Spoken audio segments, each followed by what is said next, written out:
യേശയ്യാ പ്രവാചകന്റെ ഗ്രന്ഥം ദൈവപിതാവിൻ്റെ സർവാധിപത്യത്തെയും അവിടുത്തെ പരിശുദ്ധിയെയും ഉദ്ഘോഷിക്കുന്ന ഒരു ഉത്കൃഷ്ട പ്രവചന സമാഹാരമാകുന്നു.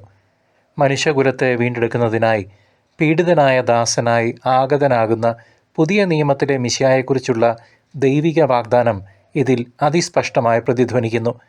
അനുഷ്ഠാനങ്ങളിലെ ബാഹ്യമായ ആചാരങ്ങൾക്കല്ല, അന്തരംഗത്തിലെ സത്യസന്ധതയ്ക്കാണ് പ്രാധാന്യമെന്ന് യേശയ്യാ പ്രവാചകൻ ആവർത്തിച്ച് നമ്മെ ഓർമ്മിപ്പിക്കുന്നു.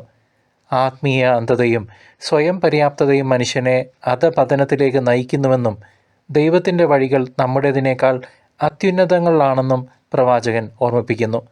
നീതി പുനഃസ്ഥാപിതമാകുന്ന ഒരു നവലോക സൃഷ്ടിയുടെ പ്രത്യാശ വിശ്വാസികളെ ദൈവത്തിലേക്ക് തിരിച്ചു വിളിക്കുമ്പോൾ കർത്താവിനെ പരിത്യജിക്കുന്നവർക്ക് മുന്നിൽ കണിശമായ താക്കീതും മുഴങ്ങുന്നു. വരാനിരിക്കുന്ന കാലത്തെ നേരിടുവാൻ ഹൃദയത്തിൽ നിന്നുള്ള യഥാർത്ഥ പശ്ചാത്താപമാണ് ദൈവം നമ്മിൽ നിന്ന് ആവശ്യപ്പെടുന്നത്.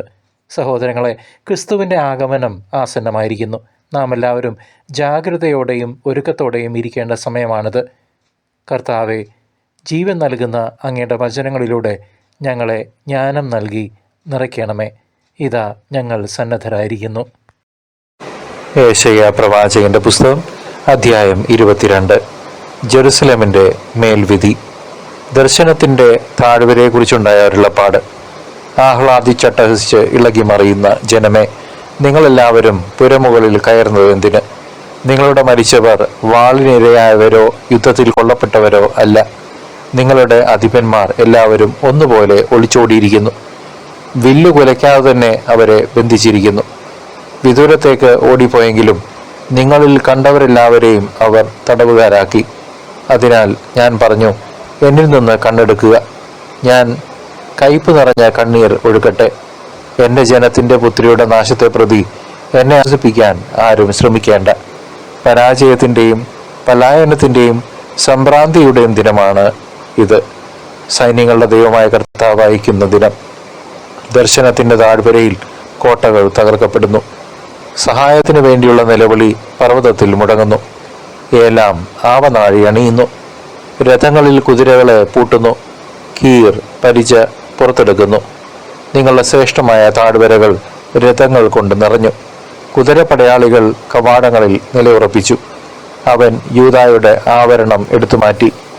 അന്ന് നീ കാനന മന്ദിരത്തിലെ ആയുധങ്ങളിലേക്ക് നോക്കി. ദാവീദിന്റെ നഗരത്തിന്റെ കോട്ടയിൽ ഏറെ പിളർപ്പ് കണ്ടു. താഴത്തെ കുളത്തിലെ ജലം നീ കെട്ടിനിർത്തി. നീ ജെറുസലേമിലെ വീടുകൾ എണ്ണുകയും കോട്ടയുറപ്പിക്കാൻ വീടുകൾ പൊളിക്കുകയും ചെയ്തു. പഴയ കുളത്തിലെ ജലം ശേഖരിക്കാൻ വേണ്ടി ഇരുമതിലുകൾക്കിടയിലായി നീ ഒരു ജലസംഭരണി നിർമ്മിച്ചു. എന്നാൽ ഇത് ചെയ്തവന്റെ നേരെ തിരിയുകയോ പണ്ട് തന്നെ അത് ആസൂത്രണം ചെയ്തവനെ നീ പരിഗണിക്കുകയോ ചെയ്തില്ല. അന്ന് സൈന്യങ്ങളുടെ കർത്താവ് വലിയ കരച്ചിലും വിലാപവും ഉളവാക്കി. തല മുണ്ഡനം ചെയ്യുന്നതിനും ചാക്കൊടുക്കുന്നതിനും അവിടുന്ന് ഇടയാക്കി. എന്നാൽ അവിടെ ആഹ്ലാദത്തിമിർപ്പ്. കാളകളെയും ആടുകളെയും കൊല്ലുന്നു. അവിടെ ഇറച്ചി തീറ്റിയും വീഞ്ഞുകുടിയും.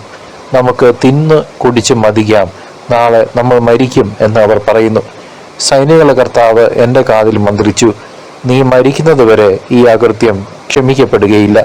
സൈന്യങ്ങളുടെ കർത്താവാണ് ഇത് അരുളി ചെയ്തിരിക്കുന്നത്. ഷെബ്നായിക്ക് താക്കീത്. സൈന്യങ്ങളുടെ കർത്താവ് അരുളി ചെയ്യുന്നു, നീ ചെന്ന് കൊട്ടാരം വിചാരിപ്പുകാരനായ ഷെബ്നായോട് പറയുക, നിനക്ക് ഇവിടെ എന്ത് കാര്യം? ഇവിടെ മലമുകളിൽ പാറ തുരന്ന് ശവകുടീരമുണ്ടാക്കാൻ നിനക്ക് എന്തവകാശം? കരുത്തനായ മനുഷ്യ, കർത്താവ് നിന്നെ ഊക്കോടെ വലിച്ചെറിയും. അവിടുന്ന് നിന്നിൽ പിടിമുറുക്കി ഒരു പന്ത് പോലെ ചുരുട്ടി കറക്കി കറക്കി വിശാലമായ ദേശത്തേക്ക് ചുഴറ്റിയെറിയും. അവിടെ നീ മരിച്ചു വീഴും. യജമാനന്റെ ഭവനത്തിന് അപമാനമായി തീർന്നവനെ, നിന്റെ പ്രൗഢരഥങ്ങൾ അവിടെ ഉണ്ടായിരിക്കും. നിന്റെ പദവിയിൽ നിന്ന് ഞാൻ നിന്നെ നിഷ്കാസനം ചെയ്യും. നിന്റെ സ്ഥാനത്ത് നിന്ന് നിന്നെ ഞാൻ താഴെയിറക്കും. അന്ന് എൻ്റെ ദാസനും ഹിൽക്കിയായുടെ പുത്രനുമായ എലിയാക്കീമിനെ ഞാൻ വിളിക്കും. നിന്റെ അങ്കിയും അരപ്പട്ടയും അവനെ ഞാൻ ധരിപ്പിക്കും. നിന്റെ അധികാരം അവൻ്റെ കരങ്ങളിൽ ഞാൻ ഏൽപ്പിക്കും. ജെറുസലേം നിവാസികൾക്കും യൂദാ ഭവനത്തിനും അവൻ പിതാവായിരിക്കും. ദാവീദ് ഭവനത്തിൻ്റെ താക്കോൽ അവൻ്റെ തോളിൽ ഞാൻ വെച്ചുകൊടുക്കും. അവൻ തുറന്നാൽ ആരും അടയ്ക്കുകയോ അവൻ അടച്ചാൽ ആരും തുറക്കുകയോ ഇല്ല. ഒരു കുറ്റി പോലെ ഉറപ്പുള്ള സ്ഥാനത്ത് ഞാൻ അവനെ സ്ഥാപിക്കും. അവൻ പിതൃഭവനത്തിന് മഹത്വത്തിൻ്റെ സിംഹാസനമായി ഭവിക്കും. അവൻ്റെ പിതൃഭവനമാകെ സന്താനങ്ങളും അവരുടെ സന്താനങ്ങളും കോപ്പ മുതൽ ഭരണി വരെ എല്ലാ പാത്രങ്ങളും അവനിൽ തൂക്കിയിടും. സൈന്യങ്ങളുടെ കർത്താവ് അരുളി ചെയ്യുന്നു, അന്ന് ഉറപ്പുള്ള സ്ഥാനത്ത് സ്ഥാപിച്ചിരുന്ന കുറ്റി പറഞ്ഞു പോകും, അതും അതിൽ തൂക്കിയിരുന്ന ഭാരവും അറ്റുപോകും. കർത്താവാണ് അരുളി ചെയ്തിരിക്കുന്നത്.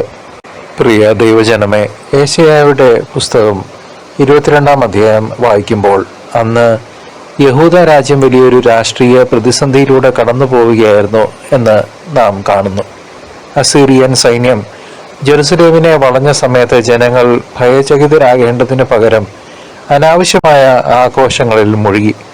ഹെസക്കിയ രാജാവിൻ്റെ കാലത്തുണ്ടായ ഈ സങ്കീർണാവസ്ഥയിൽ ആത്മീയമായ ഉണർവിനേക്കാൾ ലൗകികമായ സുരക്ഷയ്ക്കാണ് അവർ മുൻഗണന നൽകിയത്. രാഷ്ട്രീയ സഖ്യങ്ങളിലും സ്വന്തം ആയുധബലത്തിലും വിശ്വസിച്ചുകൊണ്ട് അവർ ദൈവത്തെ മറന്നു. ഈ ചരിത്ര സത്യം നമ്മെ ഓർമ്മിപ്പിക്കുന്നത് ദൈവമില്ലാത്ത ഏതൊരു കോട്ടയും തകർന്ന് വീഴും എന്നാണ്. കർത്താവായ ദൈവത്തിൻ്റെ കരം കാണാതെ പോയ ഒരു ജനതയുടെ പരിതാപകരമായ അവസ്ഥയാണ് സഹോദരങ്ങളെ ഈ അധ്യായത്തിൻ്റെ പശ്ചാത്തലം. ദർശന താഴ്വരയെക്കുറിച്ചുള്ള അരുളപ്പാട് എന്ന് വിശേഷിപ്പിച്ചുകൊണ്ട് വലിയൊരു നാശത്തെക്കുറിച്ച് യെശയ്യാ പ്രവാചകൻ ഇവിടെ മുന്നറിയിപ്പ് നൽകുന്നു. ജെറുസലേം നഗരം ശത്രുക്കളാൽ ചുറ്റപ്പെടുമെന്നും അതിൻ്റെ മതിൽക്കെട്ടുകൾ തകർക്കപ്പെടുമെന്നും പ്രവാചകൻ വ്യക്തമായി പ്രവചിച്ചു. നഗരത്തിൻ്റെ സുരക്ഷയ്ക്കായി വെള്ളം ശേഖരിച്ചു വയ്ക്കാനും മതിലുകൾ ബലപ്പെടുത്താനും അവർ ശ്രമിച്ചു. എന്നാൽ ഈ കാര്യങ്ങൾ മുൻകൂട്ടി നിശ്ചയിച്ച ദൈവത്തിലേക്ക് അവർ കണ്ണുകൾ ഉയർത്തിയില്ല എന്നതാണ് പ്രധാന വിഷയം. ദൈവം നൽകുന്ന ശിക്ഷാവിധി ആർക്കും തടുക്കാനാവില്ലെന്ന് ഈ പ്രവചനം നമ്മെ ഓർമ്മിപ്പിക്കട്ടെ. അനുതാപമില്ലാത്ത ആഘോഷങ്ങൾ വെറും പൊള്ളയാണെന്ന് ഈ വചനങ്ങൾ നമ്മെ പഠിപ്പിക്കുന്നു. തൻ്റെ ജനതയുടെ നാശമോർത്ത് പ്രവാചകൻ വിങ്ങിപ്പൊട്ടുന്ന ഒരു കാഴ്ചയും നാം കാണുന്നുണ്ട്.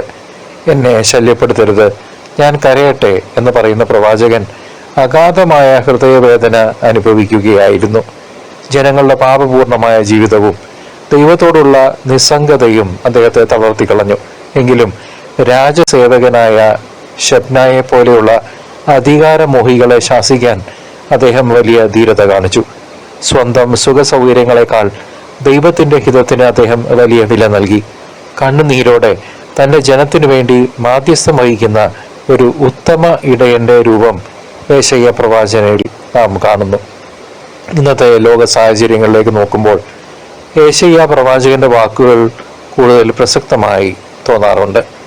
ആയുധബലത്തിലും സാങ്കേതിക വിദ്യയിലും ആർട്ടിഫിഷ്യൽ ഇൻ്റലിജൻസിലും ഡേറ്റ അനലിറ്റിക്സിലും വിശ്വസിക്കുന്ന ആധുനിക മനുഷ്യൻ ദൈവത്തെ ഒരു അധികപ്പറ്റായിട്ടാണ് കാണുന്നത്. പ്രകൃതി ക്ഷോഭങ്ങളും യുദ്ധങ്ങളും ഉണ്ടാകുമ്പോഴും ഹൃദയമൊരുങ്ങി പ്രാർത്ഥിക്കുന്നതിന് പകരം നൈമിഷിക സുഖങ്ങളിൽ അഭയം തേടാനാണ് നമ്മിൽ പലർക്കും, നിങ്ങൾക്കും എനിക്കും താല്പര്യം. നമുക്ക് തിന്നാം, കുടിക്കാം, നാളെ നാം മരിക്കുമല്ലോ എന്ന ആ പഴയ ചിന്താഗതി ഇന്നും നമ്മുടെ സമൂഹത്തിൽ നിലനിൽക്കുന്നു. ഈ അധ്യായം നമ്മെ വിളിക്കുന്നത് ബാഹ്യമായ സുരക്ഷിതത്വത്തിലേക്കല്ല, മറിച്ച് ദൈവവുമായുള്ള ആഴമേറിയ ബന്ധത്തിലേക്കാണ്. ലോകം നൽകുന്ന സമാധാനം നൈമിഷികമാണെന്ന് നാം തിരിച്ചറിയേണ്ട സമയം അതിക്രമിച്ചിരിക്കുന്നു. പ്രിയ സഹോദരങ്ങളെ, പാപത്തിനു നേരെ കണ്ണടയ്ക്കുന്നവനല്ല ദൈവം എന്ന വലിയ സത്യം ഈ അധ്യായം വെളിപ്പെടുത്തുന്നു. ശബ്നായുടെ പതനവും എലിയാക്കിമിൻ്റെ ഉയർച്ചയും ദൈവത്തിൻ്റെ നീതിപൂർവമായ ഇടപെടലിനെയാണ് സൂചിപ്പിക്കുന്നത്.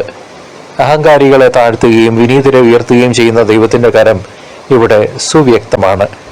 ശിക്ഷാപതി എന്നത് ദൈവത്തിൻ്റെ പ്രതികാരമല്ല, മറിച്ച് മനുഷ്യനെ നേർവഴിക്ക് ഡിസിപ്ലിൻ ചെയ്ത് നടത്താനുള്ള സ്നേഹത്തിൻ്റെ താക്കീതാണ്. അനീതിക്കും പാപത്തിനുമെതിരെ ദൈവം ഉയർത്തുന്ന സ്വരം നാം വളരെ ഗൗരവമായി തന്നെ കാണണം. നമ്മളുടെ ഓരോ പ്രവൃത്തിക്കും ദൈവത്തിൻ്റെ സന്നിധിയിൽ നാം കണക്ക് ബോധിപ്പിക്കേണ്ടി വരുമെന്നത് ഉറപ്പാണ്. ശിക്ഷയുടെ വചനങ്ങൾക്കിടയിലും ദൈവത്തിൻ്റെ കാരുണ്യത്തിൻ്റെ നേർത്ത സ്പന്ദനങ്ങൾ ഈ പുസ്തകത്തിൽ ഉടനീളമുണ്ട്. ദാവീദിൻ്റെ വീടിൻ്റെ താക്കോൽ എലിയാക്കിമിൻ്റെ തോളിൽ വെക്കുമെന്ന് പറയുന്നത് യഥാർത്ഥത്തിൽ ക്രിസ്തുവിനെ കുറിച്ചുള്ള സൂചനയാണ്. സ്വർഗരാജ്യത്തിൻ്റെ താക്കോൽ കൈവശമുള്ള ക്രിസ്തുവാണ് നമ്മുടെ ഏക ആശ്രയമെന്ന് നാം വിശ്വസിക്കുന്നു. ലോകത്തിൻ്റെ അന്ത്യകാലത്ത് ക്രിസ്തു വീണ്ടും വരുമ്പോൾ അവിടുത്തെ വിശ്വസ്തർക്ക് വലിയ പ്രതിഫലം ലഭിക്കുമെന്ന് ഈ വചനങ്ങൾ പ്രത്യാശ നൽകുന്നുണ്ട്. രണ്ടാം വരവിനായി ഒരുങ്ങാൻ നാം ജാഗ്രതയുള്ളവരും പ്രാർത്ഥനാപൂർവമായ ജീവിതം നയിക്കുന്നവരുമായിരിക്കണം. ആത്മീയമായ ഉറക്കത്തിൽ നിന്നുണർന്ന് കർത്താവിനെ സ്വീകരിക്കാൻ നാം ഓരോരുത്തരും സന്നദ്ധരാകണം. പ്രിയ സഹോദര സഹോദരി, യേശയ്യാ പ്രവാചകനിലൂടെ ദൈവം നൽകുന്ന ഈ സന്ദേശം, ഈ വിലപ്പെട്ട സന്ദേശം നമ്മുടെ ജീവിതത്തെ പരിവർത്തനപ്പെടുത്തട്ടെ. ലോകത്തിലെ വെല്ലുവിളികൾ കണ്ടു ഭയപ്പെടാതെ സർവശക്തനായ ദൈവത്തിന്റെ കരങ്ങളിൽ നമുക്ക് വിശ്വസ്തയോടെ അഭയം പ്രാപിക്കാം. പതറാത്ത വിശ്വാസവും തെറ്റാത്ത പ്രത്യാശയും നമുക്ക്